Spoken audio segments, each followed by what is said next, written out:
안녕하십니까. 소상공인을 위한 메소드 특강, 사장인 내가 행복해야 회사가 성공한다라는 주제로 강의를 할 이정관입니다. 오늘 강의는 코로나19 방역수칙을 준수하여 촬영이 되고 있음을 알려드리겠습니다.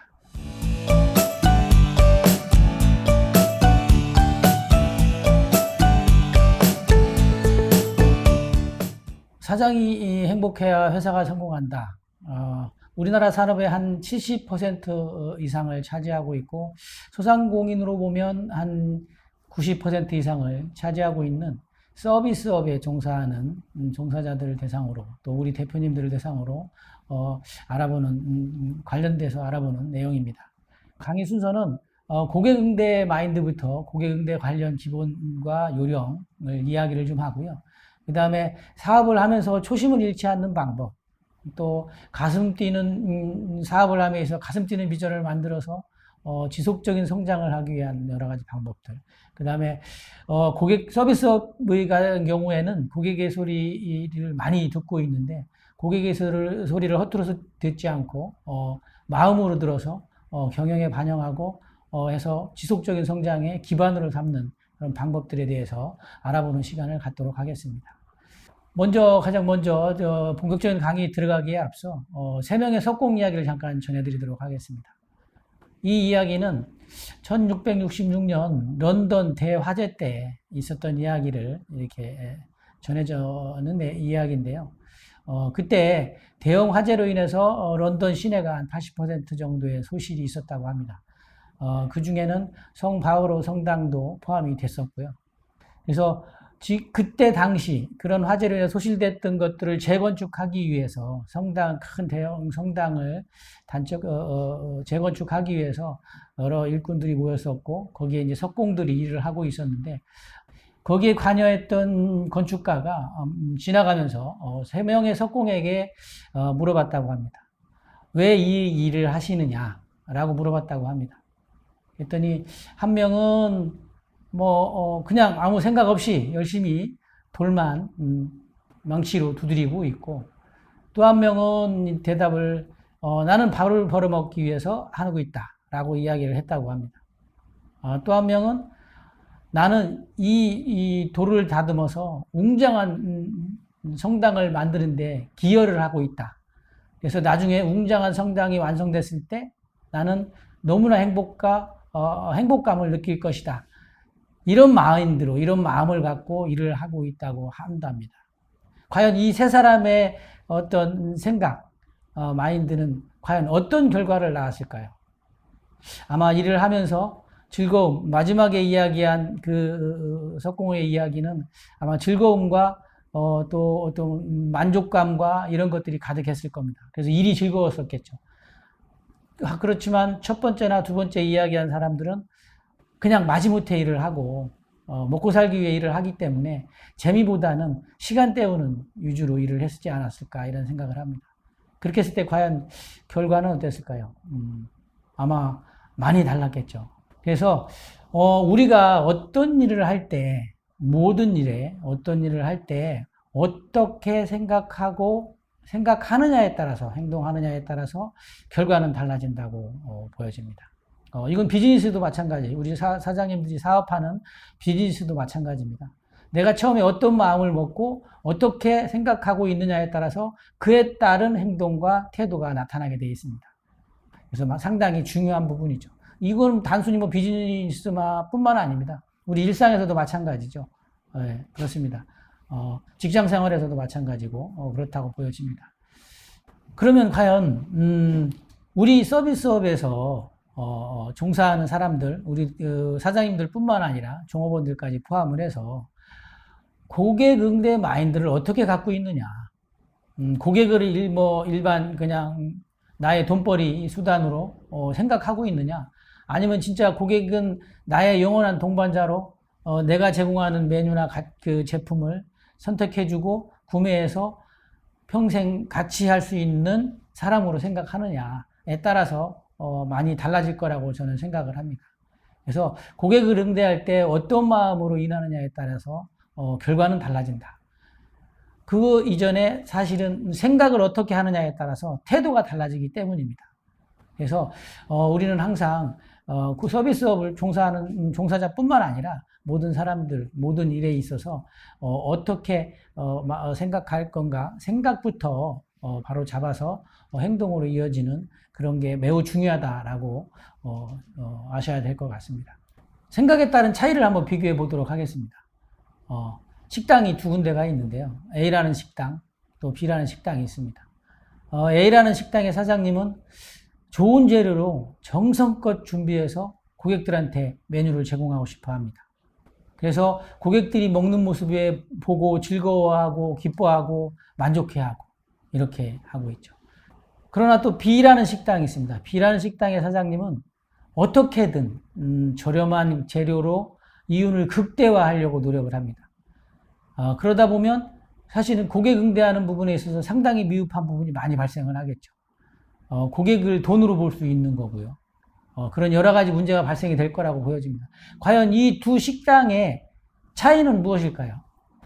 우리도 막상 실제 밖에 나가서 식당에 가서 음식을 먹거나 할 때 사장님을 보면 저 사장님은 열심히 하는 분이구나, 아니면 뭐 그냥 대충대충 하는 분이구나 알 수 있지 않습니까? 상당히 중요합니다.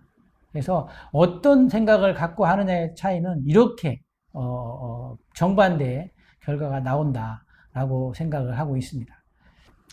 한번 아마 우리 강의를 들으시는 여러분들도 많이 들어보셨을 겁니다. 치킨 가게, 돈줄 나는 치킨 가게가 방송에 한참 많이 나왔었죠.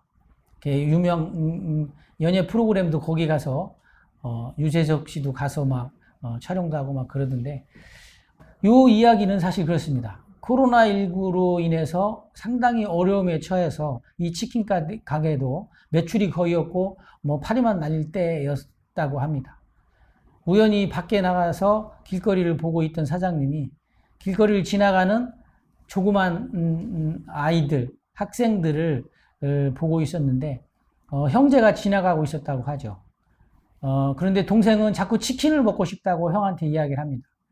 근데 형은 사줄 돈이 없기 때문에 동생을 끄고 가려고 하는 거죠. 빨리 집에 가서 눈앞에 안 보여야지 동생이 치킨을 사달라고 안 할 거니까. 그거 모습을 본 사장님은 두 형제를 부릅니다. 그래서 왜 그러냐 그랬더니 치킨이 먹고 싶어서 하는 동생들 때문에 그런 걸 알고 사장님은 가게 안으로 그 형제를 불러서 치킨을 줍니다. 형은 5,000원, 그때 당시 5,000원 정도밖에 없기 때문에 치킨 값을 못 낼까봐 걱정을 하고 있는데 동생은 맛있게 먹고 있고요. 그리고 사장님은 걱정하지 말고 먹으라고 함에도 불구하고 형은 상당히 마음이 이렇게 불편했다고 하더라고요. 근데 다 먹고 나서 그냥 돈도 안 받고 보냈다고 합니다. 그래서 그 학생은 오랫동안 마음속에 그런 감사함을 갖고 있었는데요. 그런데 그 와중에 한참 지난 뒤에 형이 동생을 보니까 어느 날 머리를 이쁘게 깎고 왔어요. 그게 어떻게 된 거냐 물어보니까 그 치킨집 사장님이 미용실에 데려가서 머리를 깎아줬다는 거예요. 그래 동생한테 자초지종을 물어보니 그것뿐만 아니라 그 치킨 먹은 이후에도 여러 번의 치킨을 동생한테 제공을 했다고 합니다. 그 형은 몰랐었다고 그러죠. 그냥 편안하게 마음 놓고 먹으라고 동생한테 오면 치킨을 항상 줬다고 합니다. 그걸 보고 그때 그 형이 너무나 감사하고 너무나 그 사장님한테 면목도 없고 감사해서 그 치킨 가게가 프랜차이즈였다는데 프랜차이즈 본사에 편지를 썼다고 하더라고요. 그 배고픈 형제에게 치킨을 준 그 사장님에게 너무 감사하고 너무 고맙고 앞으로 나도 불우한 또 조금 어려운 사람들을 위해 살겠다라는 그런 다짐의 편지를 받았다고 합니다. 그러면서 이게 이제 알려지게 됐는데, 이게 알려지면서 이제는 이제 그거죠. 착한 가게는 혼줄이 아닌 돈줄을 내야 된다 해서 소비자들이 막 전국에 있는 소비자들이 주문이 폭주하기 시작했습니다. 어떤 분은 드시지도 않고 결제만 해놓고 그 그 형제들이 오면 치킨을 주라고 하는 사람도 많이 있었다고 합니다. 그 이후에 또 이 사장님은 그냥 지나갈 수 없어서 그 돈들을 다 모아서 허투루 쓰지 않고 다 기부하고 또 좋은 곳에 다 썼다고 합니다. 그러니까 또 착한 기업으로 또 소문나서 또 돈줄을, 우리 고객들이, 소비자들이 돈줄을 내고 있는 거죠.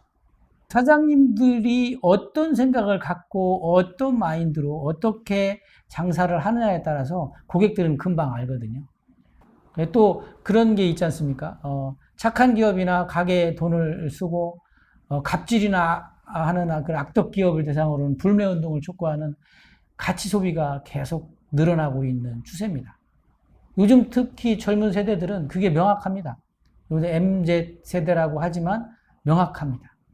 그래서 내가 어떤 마음을 갖고 장사를 하느냐는 내가 아니라 고객들이 보고 느낍니다. 그런 것들을 우리 이 사장님들을 잘 아셔야 된다고 저는 생각을 합니다. 가게에서 알바를 하는 이 사례는 아일랜드 수도 더블린의 한 식당의 사례지만 실제 우리나라에도 이런 사례들이 많아서 알바비를 동전으로 준다든지 이런 사례들이 너무 많아서 9시 뉴스에도 나오고 막 그랬습니다. 참 안타까운 일이죠, 사실은. 네. 실제 그렇습니다. 아일랜드 수도 더블린에 있는 한 식당에서 아르바이트를 한 대학생이 임금 지불을 요구를 하니까 이 사장이 주지를 않고 어떻게 보면 거부를 했겠죠. 그렇지만 계속 대학생 입장에서는 받아야 되는 상황이고 하니까 계속 요구를 했겠죠. 그랬더니 큰 통에다가 동전으로만 바꿔가지고 30kg의 동전으로 바꿔서 줬다고 합니다. 이게 이제 뭐 언론에 막 퍼져가지고 난리가 났죠. 그렇지만 이게 꼭 아일랜드 일만은 아닙니다. 아까 잠깐 말씀드렸지만 우리나라에서도 이런 사례들이 너무나 많습니다. 뭐 사장님들 이야기를 들어보면 뭐 알바생이 뭐 잘 나오지도 않고 막 이런 뭐 기본적인 응대들이 잘 안 되고 해서 그랬다라고는 하지만 그 말이 안 되는 겁니다, 사실은. 사장님이 어떻게 생각하고 있느냐에 따라서 그 밑에 있는 종업원들은 그와 같이 움직이게 돼 있는 겁니다.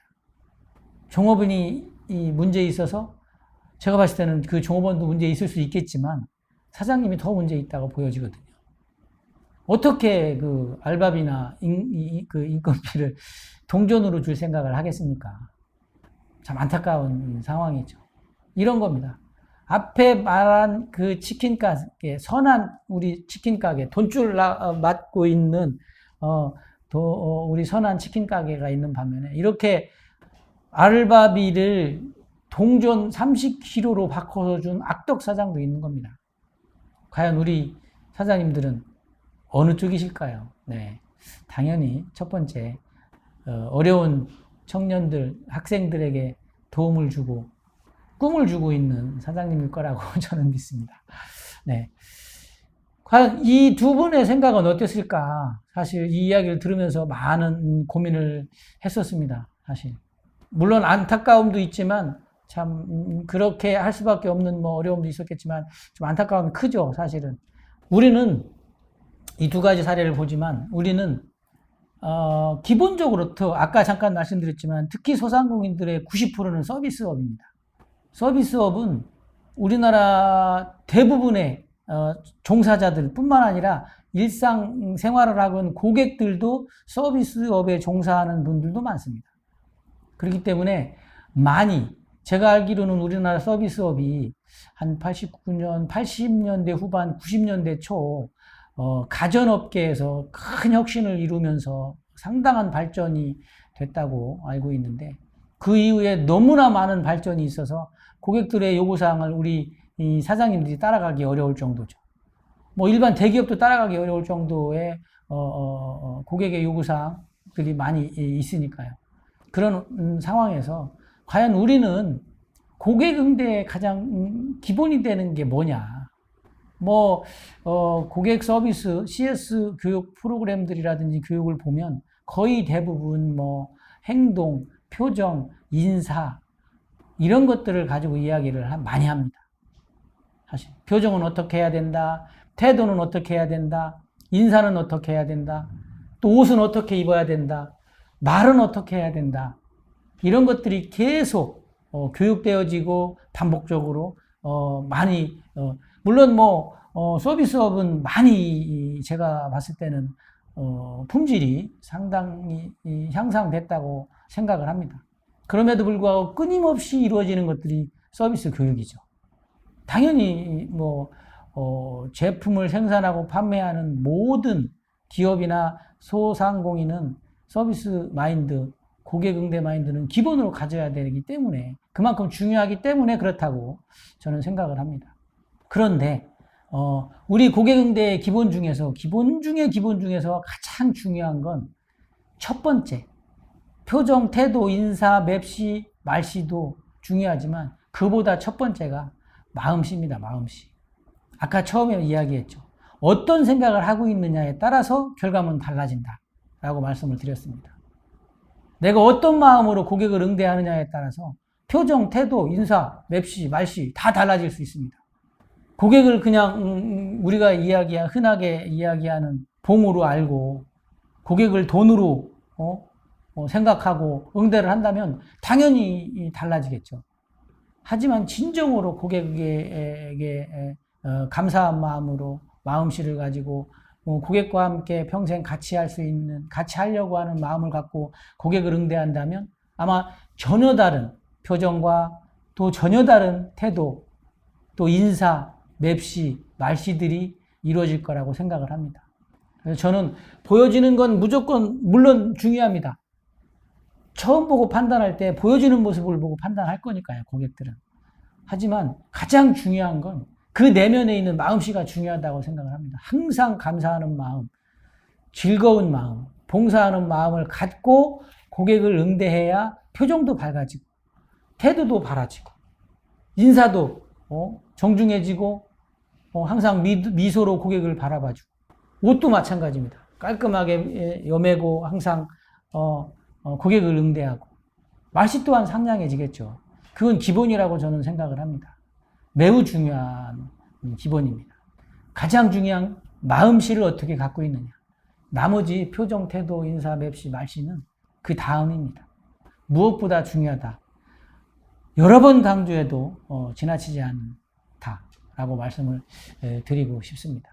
모든 일에 있어서 물론 다 직장인도 마찬가지지만 우리 사장님들도 마찬가지일 겁니다. 모든 일에 대해서 책임감과 적극성을 가지고 일을 할 겁니다. 그렇게 하지 않으면 사실은 요즘 사회에서는 살아남기가 어렵겠죠.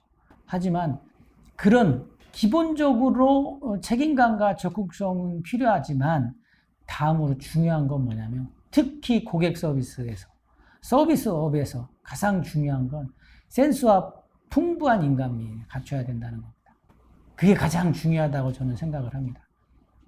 그냥 형식적이고 사무적인 인사, 표정이 아니라, 말투가 아니라 진짜 센스 있고 풍부한 인간미를 갖춘 고객에게 한 발 더 다가가서 정말 부담 없이 응대하는 그런 모습을 상당히 중요하다고 생각합니다. 요즘은 더 그렇습니다. 고객의 성향이나 고객의 욕구는 다양해지기 때문에 많은 요구사항들이 있습니다. 욕구들이 있고요. 그리고 많은 고객들이 있기 때문에 다양한 유형이 있죠. 어떤 분들은 막 적극적으로 나한테 도와주려고 와서 케어해주고 도와주고 뭔가 자꾸 정보를 제공해 주려고 하는 그런 모습이 너무 좋은 사람이 있는가 반면에 어떤 사람은 그냥 내버려뒀으면 좋겠어요. 그냥 내가 편안하게 있다가 필요할 때 내가 찾으면 그때 와서 정성껏 잘해줬으면 좋겠다. 이런 생각을 하는 고객들도 많습니다. 어떤 게 옳다 그르다는 이야기할 수 없어요. 그만큼 고객들의 그 욕구가 다양하기 때문에 또 서비스업에 종사하는 사장님이나 우리 소상공인 사장님들이나 아니면 종사자들, 종업원들은 그만큼 힘든 겁니다. 사실은. 그만큼 힘들고 어려운 거죠.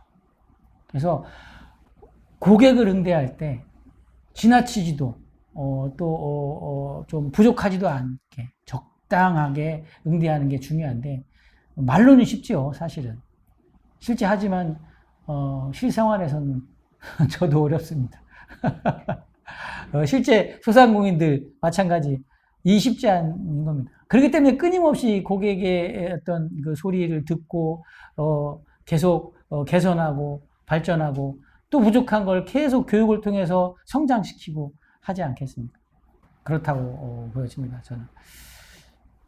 그러면 고객 응대를 어떻게 해야 되느냐? 아마 많은 분들이 뭐 이 영상뿐만 아니라 이 강의뿐만 아니라 많은 분들이 이미 교육을 너무나 많이 받으셔서 잘 아실 겁니다.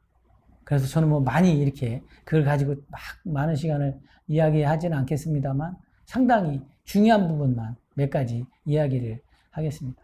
이건 그냥 참고로 아시면 좋겠다. 이 모든 서비스업에서의 기본이다 라고 보시면 될 것 같아요. 첫 번째는 성의를 가지고 친밀하게 응대를 해라 이겁니다.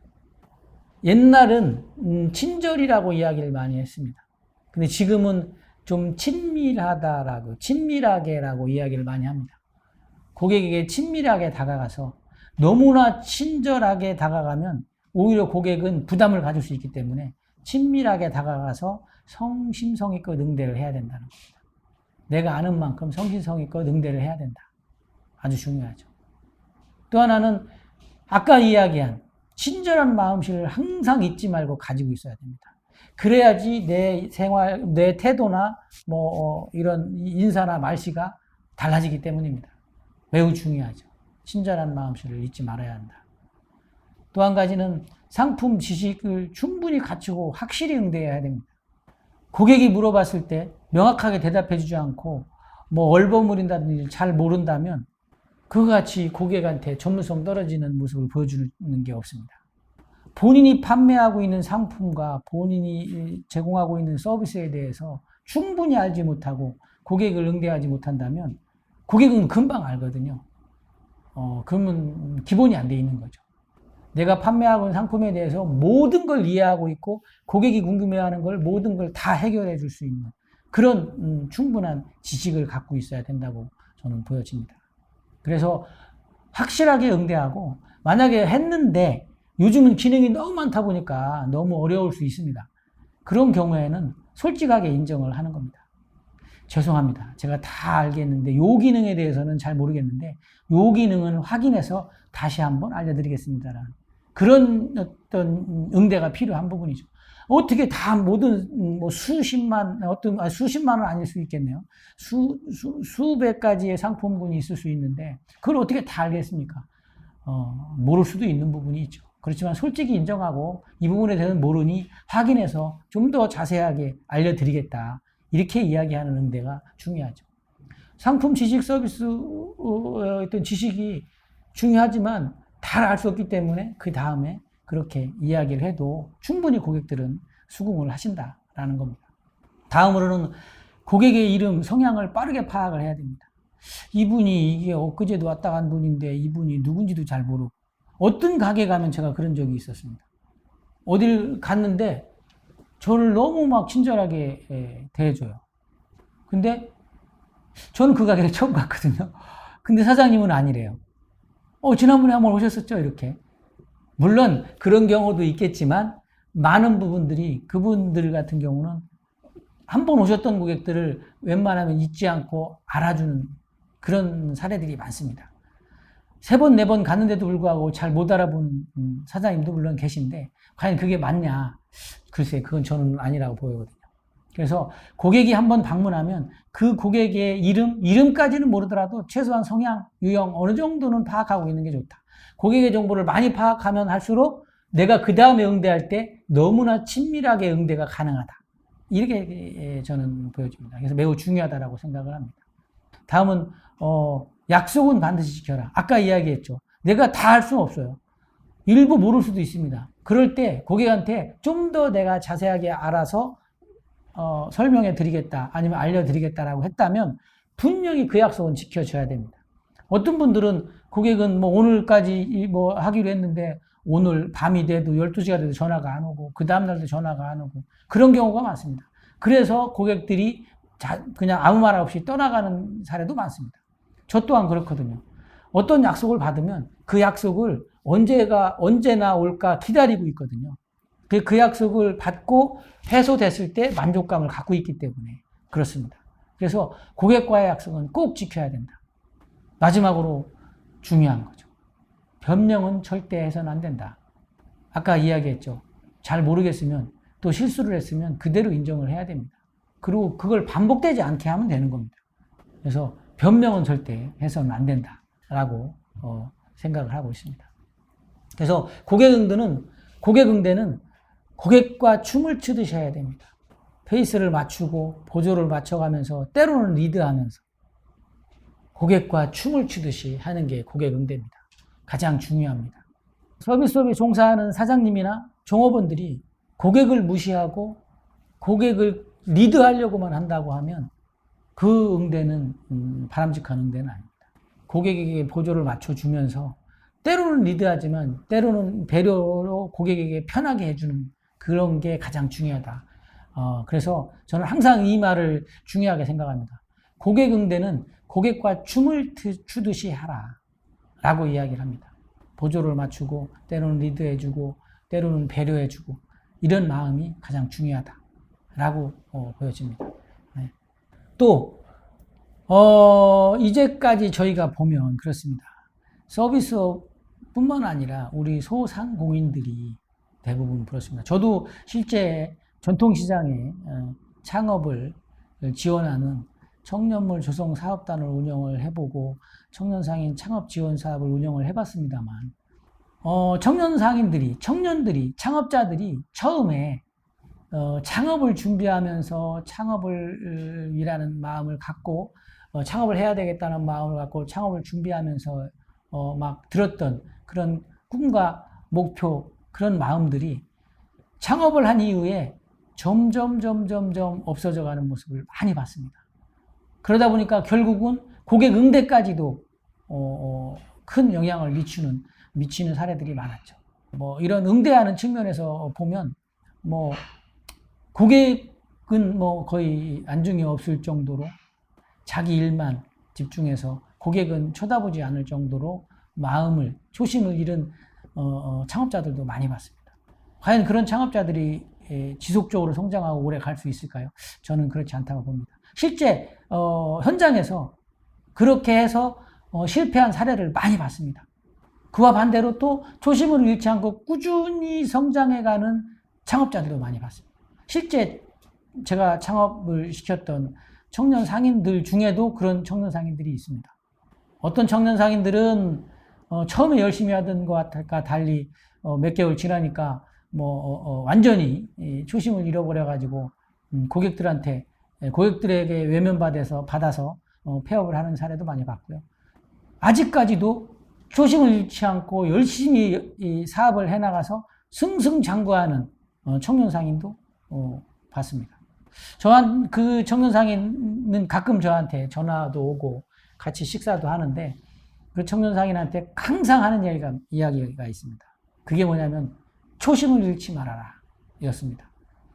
너와 내가 처음에 만나서 네가 창업하고자 지원을 해서 선정이 돼서 교육을 받고 창업을 하고 제가 그때 사업을 총괄하면서 지원하면서 그 청년을 봤을 때 그 모습 그때의 모습으로 처음 창업을 시작했던 그때의 모습으로 지금도 똑같이 마음을 먹고 행동을 해라 이야기를 하고 있습니다. 근데 실제 그 청년은 지금도 그렇게 하고 있습니다. 기회가 잘 돼서 항상 열심히 노력하는 청년이었기 때문에 창업자였기 때문에 기회가 잘 돼서 지금은 외부의 도움을 받아가지고 아주 승승장구하고 있죠. 텔레비전에도 많이 나왔습니다. 네. 그래서 지금은 전국에 이렇게 그 상품을 런칭해서 판매도 하고 있고 해외 진출까지도 고민하고 있는 걸로 제가 알고 있는데 그 정도입니다. 그러면서 항상 그 친구도 이야기하는 게 처음에 내가 창업할 때 그 마음 그대로를 유지하려고 노력을 한다라고 이야기합니다. 그 친구는 사실 그렇습니다. 제가 깜짝 놀란 적이 있는데요. 언제부터 언제까지 제가 가게를 비웁니다. 그래가지고 제가 깜짝 놀랐습니다. 야, 너 왜 그래? 너 초심을 잃었니? 이야기를 했었죠. 그랬더니 그 친구 하는 말이 그렇습니다. 아닙니다. 그동안 고생한 우리 직원들, 아르바이트생과 함께 다 데리고 해외여행을 4박 5일 갔다 오기로 했습니다. 그 기간 동안에는 가게 문을 닫아야 될 것 같습니다. 저 깜짝 놀랐습니다. 아르바이트생까지 잠깐 다녀갔던 그 아르바이트생들까지 데리고 가겠다라는 거예요. 그 실제로 갔다 왔습니다. 해외여행을 4박 5일인가로 제가 알고 있는데 전 직원들을 데리고 아르바이트생까지 데리고 갔다 왔습니다. 지금도 그런 마음을 갖고 있어요. 그 친구는. 처음에 내가 사업을 시작할 때 혼자 시작했지만 성장해 가면서 종업원들을 채용을 해서 같이 이 일을 해왔던 그 친구들을 잊지 않고 항상 챙기고 지금 사업이 커져가지고 이제 확장해 나가고 있는데 그 친구들이 지금 주요 직무를 맡아서 각자의 일에서 열심히 하고 있습니다. 퇴직도 하지 않고 열심히 일하고 있습니다. 그러다 보니까 그 대표는, 창업자는 더 열심히 해서 사업을 확장해 가고 성장해 가고 있는 겁니다. 그런 모습이 가장 중요하다라고 저는 보여지거든요. 비즈니스에서는 처음에 창업할 때, 사업을 시작할 때 그 마음을 잃어버리면 다 잃는 거나 마찬가지입니다. 다시 또 되돌리기도 쉽지 않습니다. 매우 어려운 일이죠. 초심을 잃지 않는 것도 어려운 일이지만 잃은 초심을 다시 찾는 것도 쉽지 않은 일입니다. 그래서 항상 저는 매우 이야기를 많이 하는데 초심을 잃지 않도록 하는 이야기를 많이 합니다. 또 한 가지 이야기를 한번 하겠습니다. 목동재상 이야기입니다. 어느 날 왕이 이렇게 백성들과 이렇게 하면서 이렇게 뭐라 그래야 되나요? 이렇게 정사를 펼치기 위해서 이렇게 민심을 얻기 위해서 이렇게 돌아다니고 있었는데 목동이 양을 관리하고 뭐 보호하고 이런 것들 하는데 너무 성심성의껏 열심히 하더라는 겁니다. 그래서 하룻밤 이 목동 집에서 재워달라고 해서 왕이 묵게 됐다고 합니다. 그래서 왕이 물어봤다고 합니다. 목동한테. 그랬더니 그렇게 정성스럽게 양을 돌보는 이유와 돌봄을 어떻게 하는지에 대해서 왕에게 이야기를 했죠. 왕은 너무 감동을 했죠. 그래서 이 왕이 왕궁으로 돌아와서 이 목동에게 정사를 맡길 테니 와달라 해서 데리고 왔습니다. 그리고 열심히 정사를 펼쳐서 진짜 민심도 얻고 백성들한테 많은 신임도 얻고 여러 가지 성과도 내고 해서 재상에까지 올라갔다고 합니다. 재상에까지 올라갔는데 재상에 올라가고 나서 열심히 정사를 펼치고 있는 중에 선왕, 그러니까 이 목동을 데리고 온 선왕이 돌아가신 거예요. 그리고 이제 다음 왕이 이제 즉위를 했는데 신하들이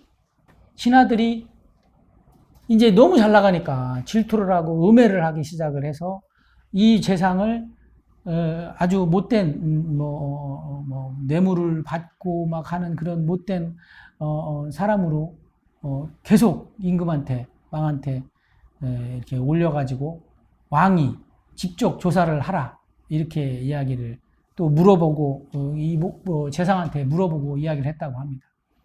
근데 나중에 알고 보니 이 재상은 초심을 잃지 않기 위해서 목동 때 가지고 다녔던 가죽 가방을 허름한 완전히 찢어지고 해진 가죽 가방을 항상 보면서 초심을 잃지 않으려고 그 가방을 보면서 옛날 생각을 많이 했다고 하더라고요. 그래 왕이 감동을 해가지고 진짜 마음껏 정사를 펼칠 수 있게 맡겼다고 합니다. 어느 목수 이야기가 있습니다. 목수로 평생을 일하신 어느 분이 명장에 가까운 분인데 그분이 일을 하시고 은퇴를 해야 되겠다 해서 자기가 있는 그 쉽게 말하면 대표죠. 대표 분한테 이만 은퇴를 해야 되겠습니다라고 이야기를 했다고 하더라고요. 그랬는데 그 대표가 그러면 만류에도 불구하고 계속 그만두겠다고 하니까 그러면 마지막으로 아주 이제 부탁을 했다고 합니다. 제가 부탁을 하는데 마지막으로 집 한 채를 지어다오 이렇게 했다고 합니다. 그래서 그 목수는 왜 이 마지막에 내가 그만두려고 하는데 이런 마음으로 대충 빨리 시간만 때우고 가야 되겠다 해가지고 일꾼도 그냥 대충 뽑고 일도 대충 하고 뭐 이렇게 해서 얼렁얼렁 해서 막 빨리빨리 해가지고 지어서 사장님한테 갔다고 합니다. 자, 제가 다 집을 지었으니 이만 은퇴하겠습니다. 라고 이제 이야기를 했다고 하죠.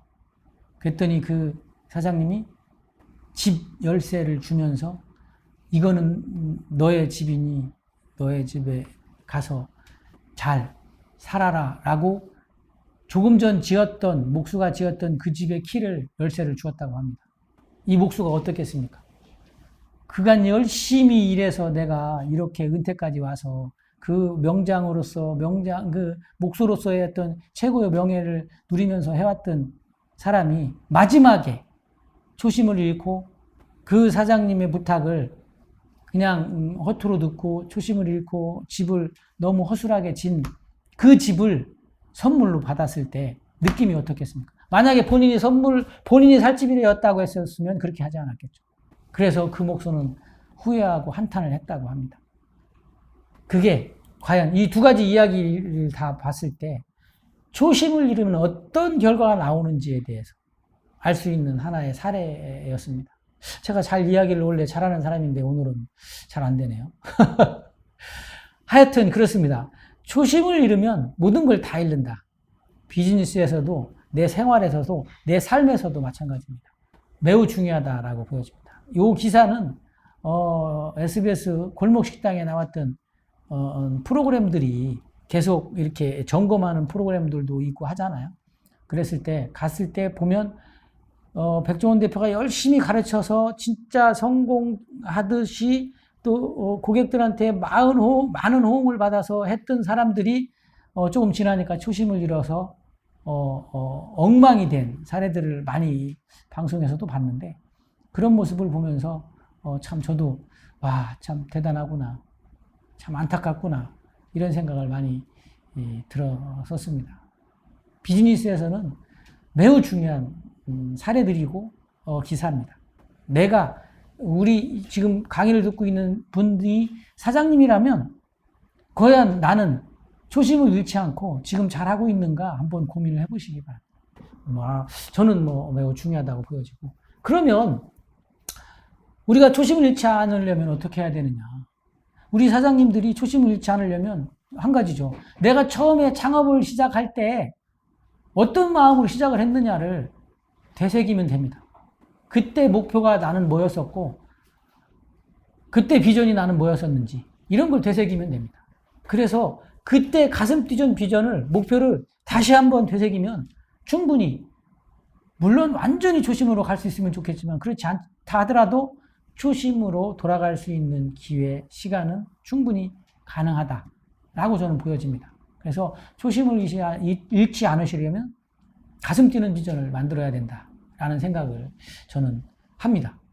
과연 우리 강의를 듣는 여러분들이 성공을 위해서 그 초심을 지금도 갖고 있느냐 한번 되새겨 보시면 좋겠다. 우리가 이야기하는 목표, 비전, 왜 중요하냐? 이거 가지고 몇 시간을 커리가 나오지만 왜 중요하냐? 단순하게 설명을 드리면 이겁니다. 이렇게 마음속에 우왕좌왕 이리 갈까 저리 갈까 방향을 못 잡는 이 마음을 명확한 목표와 명확한 비전이 있다면 일사불란하게 한 방향으로 갈 수 있도록 만들어준다는 겁니다. 그게 매우 중요하다는 거죠. 그게 비전이고 목표인 겁니다. 초심을 잃지 않는 가장 중요한 방법입니다. 이 비전과 목표가 없다면 초심은 언제든지 잃을 수 있다. 항상 마음속에 나의 비전은 뭐고 목표가 뭔가를 항상 되새겼으면 좋겠다라는 생각입니다. 그 꿈과 목표, 비전은 내 미래의 모습을 묘사한 그림입니다. 그 모습을 묘사한 그림을 보고 어떻게 가슴이 뛰지 않겠습니까? 내 삶의 에너지가 되고 열정, 집념의 원천이 됩니다. 여기 계신 우리 강의를 들으시는 우리 사장님들이 그 초심을 갖고 있다면, 그 목표와 비전을 갖고 있다면 삶의 에너지, 열정, 집념 당연한 거 아니겠습니까? 또 갈망과 결단, 흔들리지 않는 일관성이 있다.